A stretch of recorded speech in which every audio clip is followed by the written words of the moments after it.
하나님의 말씀은 마가복음 11장 22절부터 24절입니다.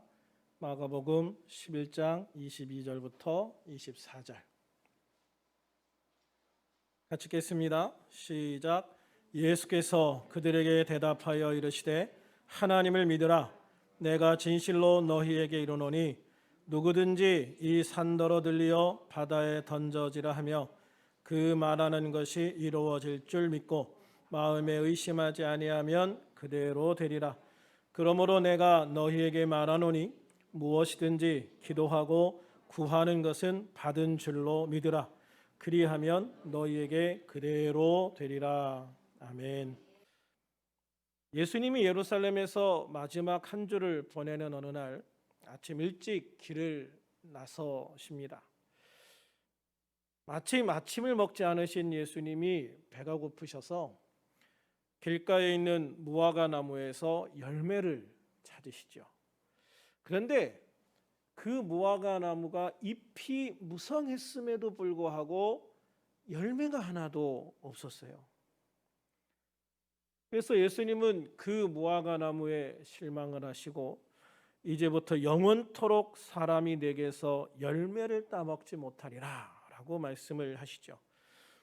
예수님이 성전에 들러 사람들을 가르치시고 또 논쟁을 하시고 돌아오시는 길에 보니까 그 무화과 나무가 뿌리채 말라 죽어 있는 거예요.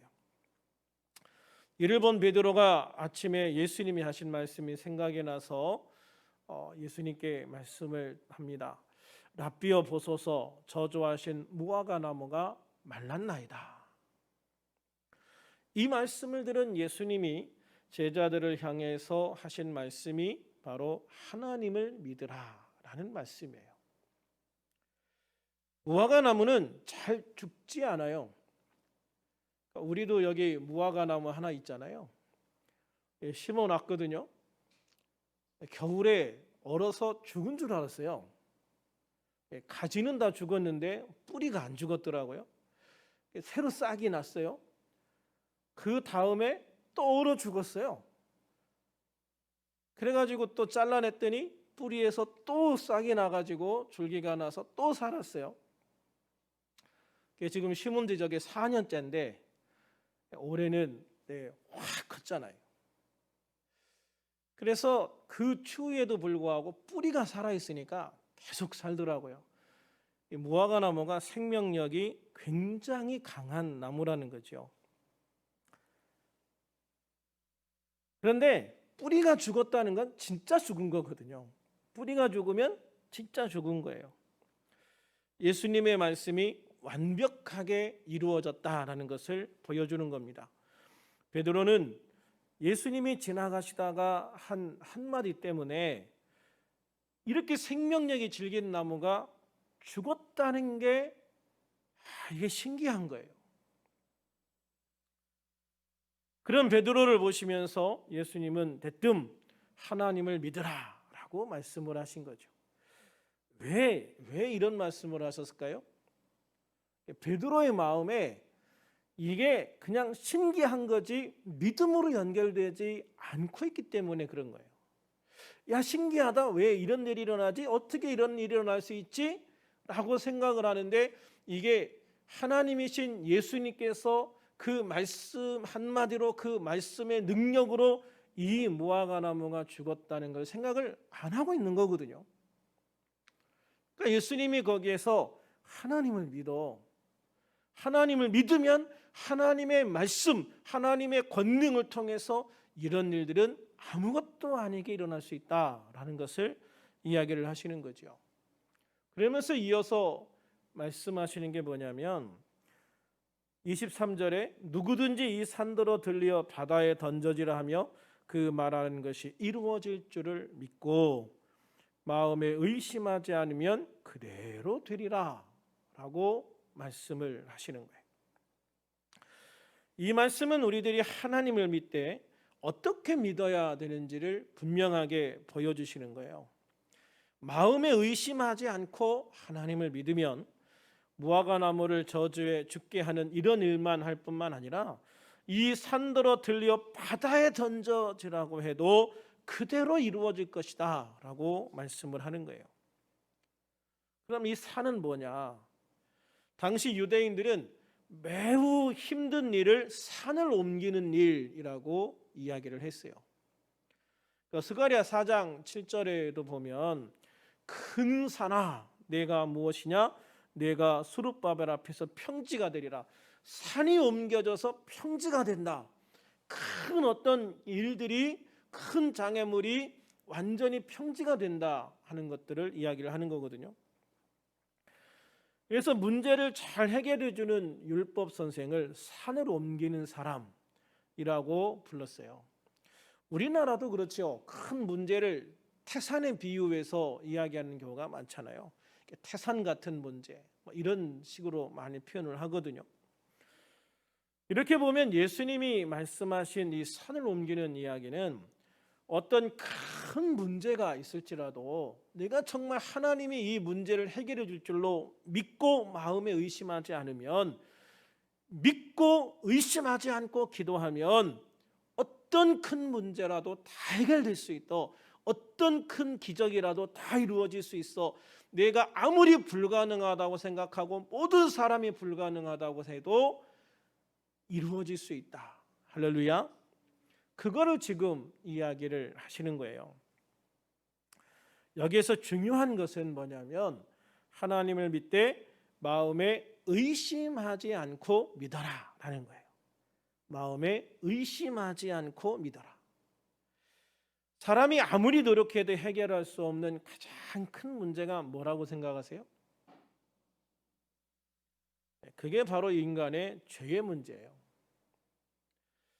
산을 옮겨 바다를 메우는 일은요, 현대 장비가 좋아져서 얼마든지 가능해요.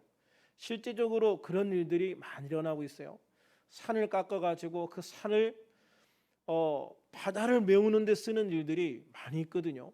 그래서 산을 평지로 만들 수 있는 것은 현대의 장비들을 통해서 얼마든지 할 수 있어요. 그런데 실제로 인간의 죄의 문제는 아무리 과학이 발달해도 기계가 발달해도 해결할 수 없는 문제예요. 그러니까 인류 앞에 놓여져 있는 가장 불가능한 문제는 뭐냐면 죄를 해결하는 문제거든요, 사실. 그렇다면 이 죄의 문제를 어떻게 해결할 수 있을까? 예수님께서 십자가 위에서 나의 죄를 대속해 주셨음을 믿고 예수님의 이름으로 회개하면 되는 거예요. 참 간단하잖아요. 아주 쉽잖아요. 108배를 드리라는 것도 아니고 100일 불공을 드리라는 것도 아니잖아요. 내가 예수님을 믿고 예수님의 이름으로 회개해라. 그러면 너의 죄가 해결될 것이다. 할렐루야. 미가서 7장 19절에 보면 다시 우리를 불쌍히 여기셔서 우리의 죄악을 발로 밟으시고 우리의 모든 죄를 깊은 바다에 던지실 것이다 라고 말씀을 하고 있어요. 하나님의 아들이신 예수님께서 우리를 긍휼히 여기셔서 우리를 불쌍히 여기셔서 우리의 죄악을 위해 십자가에 달리심으로 우리의 죄악을 밟으시고 우리의 죄를 깊은 바다에 던지신 것처럼 우리의 죄를 완전히 해결해 주셨다 라고 지금 말씀하고 있는 거거든요. 이건 믿으면 되는 거예요. 예수님을 통해서 우리의 죄의 문제가 해결됐다. 할렐루야. 이것을 믿으면 되는 거거든요. 이 놀라운 은혜와 사랑을 베풀어 주신 하나님을 믿으면 돼요. 나를 위해 자신의 생명을 주신 예수님의 은혜를 믿으면 되는 거예요. 믿으면 된다고요. 근데 문제가 뭐냐면 믿지 못하는 게 문제죠. 말로는 믿는다고 하면서 마음에 의심하는 게 문제죠. 우리가 예수님을 믿음으로 죄의 문제가 해결되었다는 것을 믿는다면 나머지 문제들은 사실 별로 큰 문제가 아니에요. 왜냐하면 인간의 어떤 방법을 동원해도 해결할 수 없는 가장 큰 문제를 해결해 주신 하나님을 믿는다면 그 나머지 문제들, 그 문제들은 사실 소소한 문제, 사소한 문제라고 봐도 되는 거예요.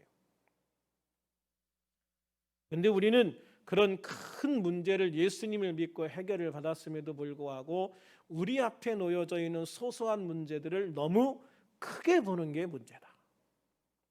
이게 너무 불가능한 문제, 큰 문제라고만 생각을 하고 도전 자체를 못하는 거예요.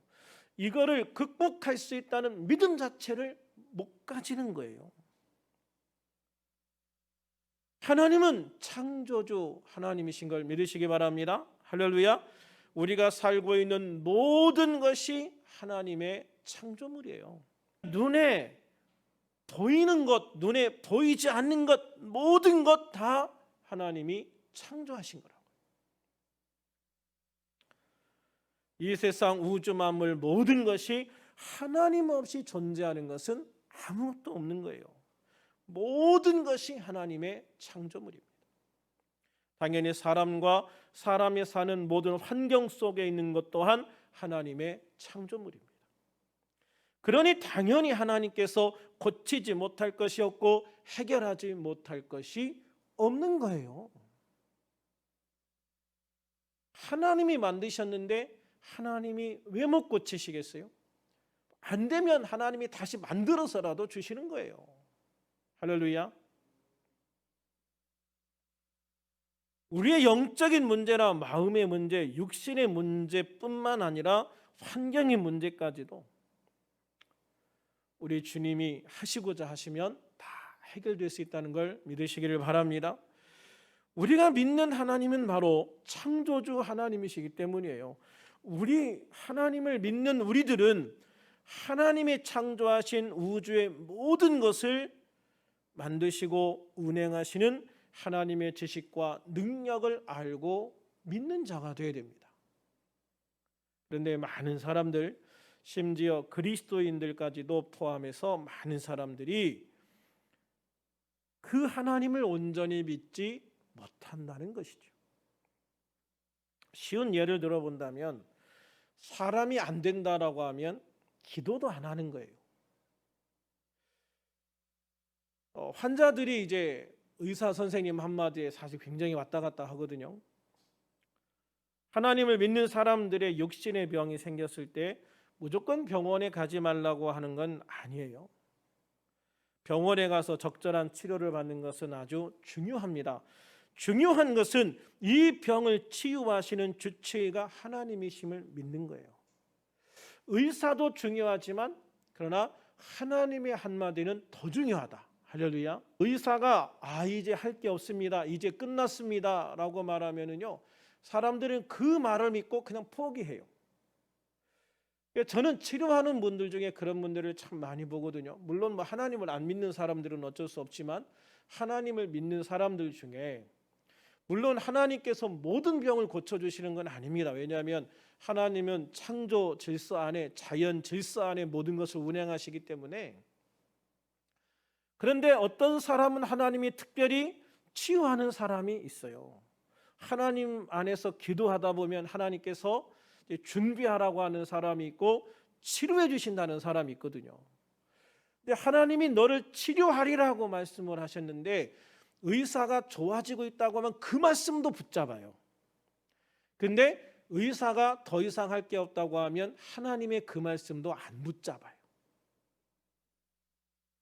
이런 순간이 문제라는 거예요. 사람의 말 한마디에 하나님의 응답까지도 포기해버려요. 하나님께서 내가 너를 살리시겠다고 하면 그 말씀을 주셨으면 그 말씀을 붙들고 끝까지 주님을 바라봐야 되는데 그게 그 순간이 사실 가장 중요한 순간이거든요. 하나님만 바라볼 수 있는 순간. 그런데 그 순간에 하나님의 말씀보다 사람의 말을 더 무겁게 여기고 포기해버리는 거예요. 그러면 아무것도 이루어질 수가 없는 거죠. 우리는 과연 누구를 믿는가? 물론 여러분 우리가 하나님 앞에 가는 것, 천국에 가는 게 가장 큰 소망이에요. 그런데 하나님은 이 땅에서 우리가 하나님의 귀한 사명을 더 감당하기를 원하실 때가 있어요. 그러면 내가 너를 치료해서 너에게 나의 귀한 일을 더 맡길게 라고 하시거든요. 내가 그 이사의 말을 듣고 포기한다면 하나님이 나에게 일할 기회를 주시는 시간을 포기하는 거예요. 그거 굉장히 큰 죄입니다, 여러분.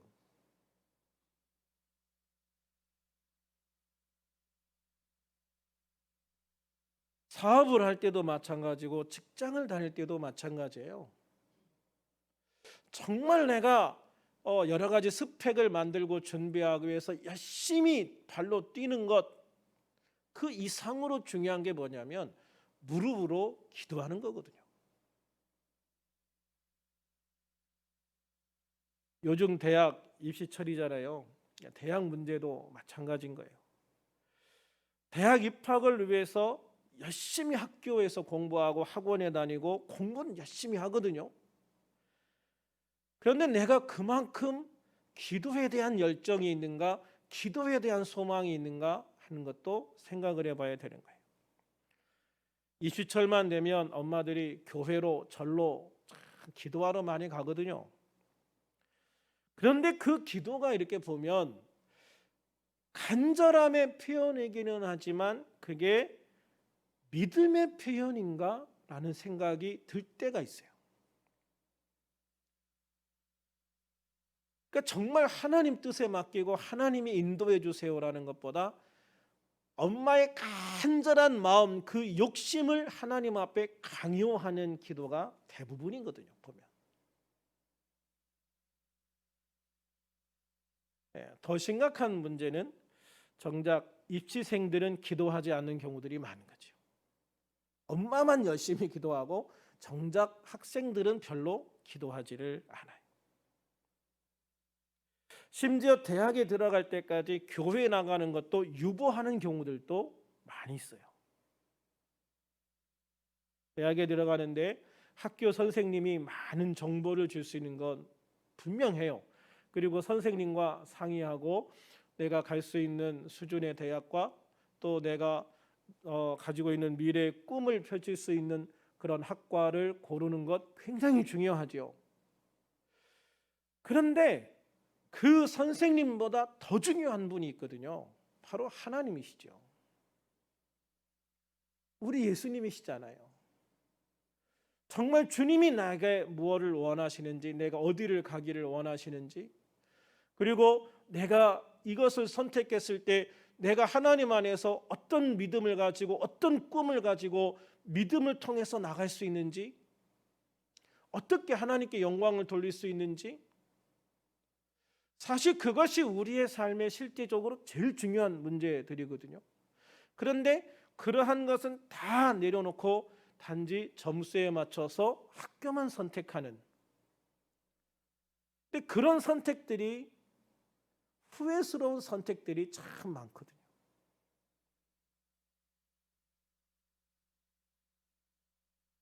그래서 우리들은 어떤 문제를 앞에 놓고 어떤 선택을 앞에 놓고 정말 그 선택을 하나님께 맡기는가? 하나님을 의지하는가? 정말 하나님을 믿는가? 이것이 너무 중요한 거예요.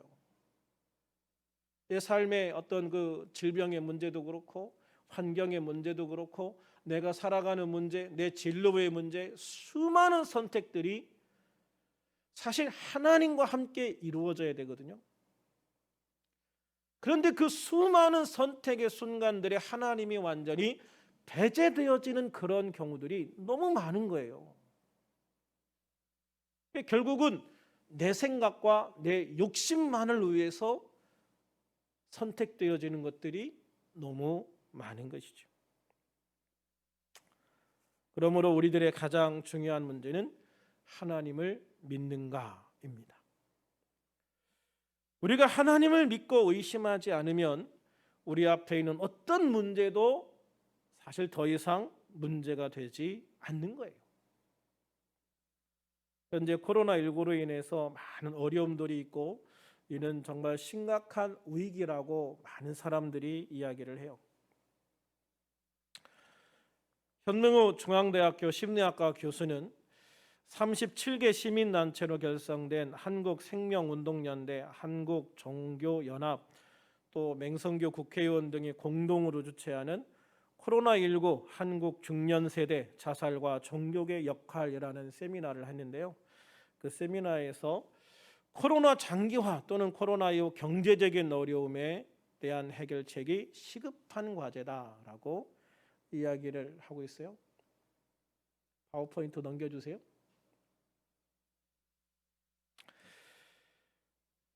중년층의 경우 금전적인 빈곤의 문제도 심각하지만 소속되어 있는 기업 속의 구조조정이나 은퇴 등으로 인해서 경제적인 위치와 환경 변화의 영향을 가장 많이 받는 사람들이 중년층이에요.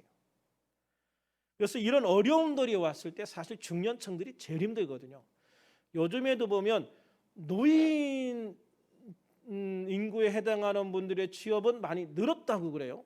복지 정책을 해가지고 노인 일자리 만들게 해가지고 노인 일자리는 많이 늘어서 노인 취업은 많이 됐어요. 문제는 뭐냐면 20대가 취업을 못하는 거예요. 그리고 또 하나 문제는 뭐냐면 40대, 50대의 퇴직자들이 너무 많이 늘어난다는 거예요. 이게 사회 구조에 정말 심각한 위기고 문제이거든요. 이게 지금 우리나라에서 실제적으로 일어나고 있는 어려움들이에요. 그래서 이런 속에서 극단적인 선택에 내몰릴 위험성이 크다라고 얘기를 해요. 가뜩이나 OECD에서 자살률 1위가 우리나라인데 더 심각해질 수 있는 상황들이 올 수 있다는 거죠. 지금의 문제가 아니라 사실 앞으로가 더 큰 문제라고 계속적으로 사회학자들이 이야기를 하는 거예요. 특히 사회적 거리두기 또는 지역이나 사회에서 종교 행사가 감소하고 있어요.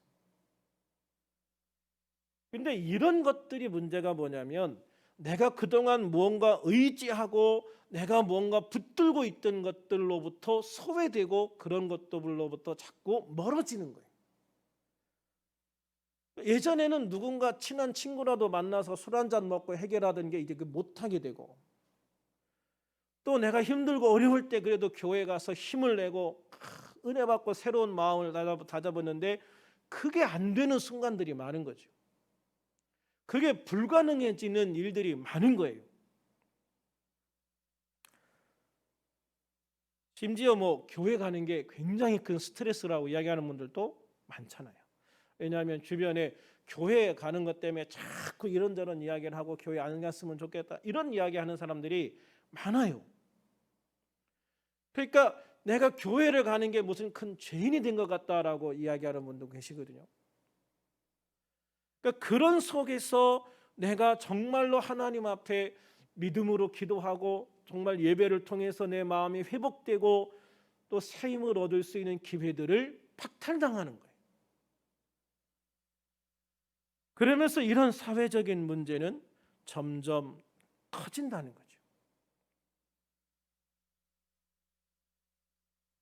이런 관점에서 그 세미나의 결론 중에 하나가 뭐냐면 종교계의 역할이 강조돼야 된다라는 거예요. 종교계의 역할이 강조돼야 된다.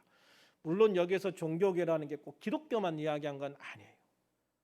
모든 종교의 역할이 강화돼야 된다라는 결론이 도출되고 있어요. 근데 이런 관점에서 본다면 현재 교회의 역할이 너무 중요하다는 것을 알 수 있어요. 교회를 통해 하나님을 믿고 그 믿음을 키워가지고 앞에 놓여있는 문제들을 해결해 갈 수 있는 힘을 얻고 낙심하고 절망해 있는 사람들에게 새로운 희망을 주고 소망을 주고 함께 이거를 손잡고 기도하면서 이겨나갈 수 있는, 함께 예배하면서 이것을 헤쳐나갈 수 있는 그 역할이 정말 중요한 교회의 역할이라는 거죠. 특별히 다른 종교를 통해서 마음의 위안을 받는 것도 있지만 하늘과 땅의 권세를 가지고 실제적인 문제를 해결할 능력을 가지신 분, 바로 우리 하나님, 우리 예수님이신 걸 믿으시기를 바랍니다. 그러므로 그 말하는 것이 이루어질 줄 믿고, 23절에 그랬잖아요. 그 말하는 것이 이루어질 줄 믿고 마음에 의심하지 않으면 그대로 되리라. 아멘. 본문 24절에서 예수님은요, 그러므로 내가 너에게 말하노니 무엇이든지 기도하고 구하는 것은 받은 줄로 믿으라. 그리하면 너희에게 그대로 되리라 라고 말씀을 하고 있어요.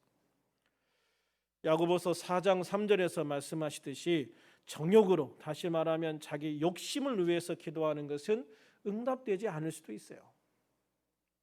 그러나 하나님의 영광을 위해서 의심하지 않는 믿음으로 기도하는 것은 그대로 되리라.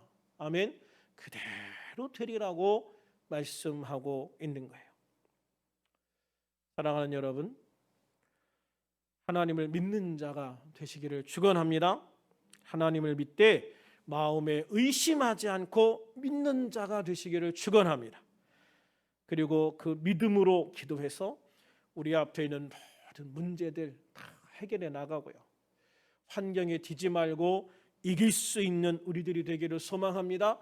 믿음 안에서 새로운 힘을 얻어서 정말 온전한 축복을 받아 하나님께 영광을 돌리는 그런 우리들이 되어야 되겠어요. 그래서 날마다 기쁨과 감사가 넘치는 우리들, 오늘도 그리고 이번 한 주간도 주님 안에서 사랑과 은혜와 행복이 가득한 우리들이 될 수 있기를 우리 주 예수님의 이름으로 축원합니다.